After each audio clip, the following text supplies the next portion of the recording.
Sir, ಈಗ ಧರ್ಮಸ್ಥಳ ಪ್ರಕರಣ ಬಹಳಷ್ಟು ದೊಡ್ಡ ಸುದ್ದಿ ಆಗ್ತಾ ಇದೆ. ನೋಡಿ, ಇದು ಬಹಳ ಸುದ್ದಿ ಆಗುವ ಪ್ರಕರಣ ಅಲ್ಲ. ಧರ್ಮಸ್ಥಳ ಒಂದು ಪವಿತ್ರವಾದ ಕ್ಷೇತ್ರ ಇದೆ. ನಾನು ಧರ್ಮಸ್ಥಳ ಸಾಕಷ್ಟು ಹೋಗಿದ್ದೇನೆ. ಧರ್ಮಾಧಿಕಾರಿಯ ನಾಯಕತ್ವದಲ್ಲಿ ಅಲ್ಲೇ ಧರ್ಮಸ್ಥಳ ದೇವಸ್ಥಾನ ಶುರು ಆಗಿ ಎಷ್ಟೋ ವರ್ಷ ಆಯ್ತು. ಇಂದ ಏನೂ ಯಾರು ಕೇಳಲಿಕ್ಕೆ ಬಂದಿಲ್ಲ, ಯಾರು ಮಾತಾಡಿಲ್ಲ.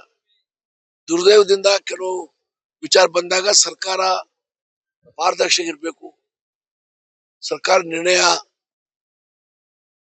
ಜನರು ಪ್ರಶ್ನಿಸಬಾರದು ಅಂತ ಹೇಳಿ ಸರ್ಕಾರ ತನಿಖೆನೂ ಆದೇಶ ಮಾಡಿ ತನಿಖೆ ಮಾಡ್ತಾ ಇದ್ದಾರೆ.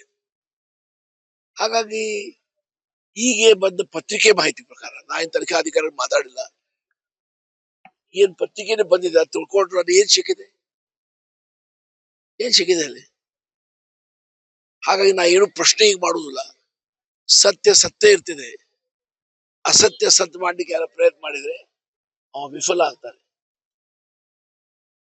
ಹಾಗಾಗಿ ಅದು ಒಂದು ಪವಿತ್ರ ಸ್ಥಾನ, ಅದರ ಪವಿತ್ರತೆ ಇಟ್ಟು ನಾವು ನಮ್ಮ ಹೆಜ್ಜೆ ಹಾಕ್ಬೇಕಂತ ಈ ಸಂದರ್ಭದಲ್ಲಿ ಮನವಿ ಮಾಡ್ತೇವೆ. ಬಿಜೆಪಿ ಮತ್ತು ಜೆಡಿಎಸ್ ಅವರು ಸಮಾವೇಶವನ್ನು ಮಾಡ್ತಾ ಇದ್ದಾರೆ.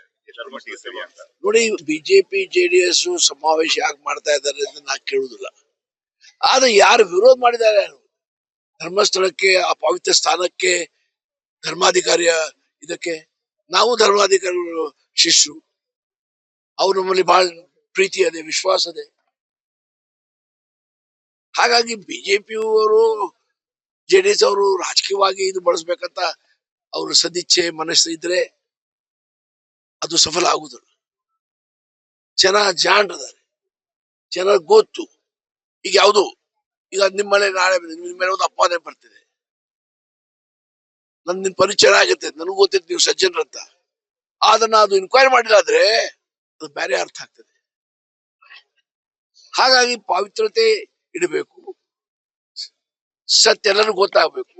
ಈಗ ಏನಾಗ್ತಾ ಇದೆ ಜನರಲ್ಲಿ, ಇದೆಲ್ಲ ಪೇಪರ್ ಏನ್ ಬರ್ತಾ ಇದೆ, ಇನ್ವೆಸ್ಟಿಗೇಷನ್ ಕೆಲವು ಬಂದಾಗ ಜನರಲ್ಲಿ ನೋವಾಗ್ತಾ ಇದೆ. ಏನ್ಪಾ ಇದು ಏನಾಯ್ತಂತ.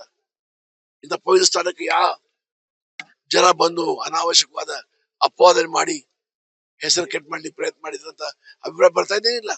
ಹಾಗಾಗಿ ಇನ್ವೆಸ್ಟಿಗೇಷನ್ ಮುಖಾಂತರ ಸತ್ಯ ಹೊರಲಿಕ್ಕೆ ಬರ್ಲಿಕ್ಕೆ ಸಾಧ್ಯ. ಮತ್ತೆ ಆ ಸತ್ಯ ಏನಾದ ನಮ್ಗೆ ಗೊತ್ತಾಗಿದೆ, ಆದ್ರೆ ಅದು ಇನ್ವೆಸ್ಟಿಗೇಷನ್ ಮುಗಿಬೇಕು. ದಸರಾ ಉದ್ಘಾಟನೆ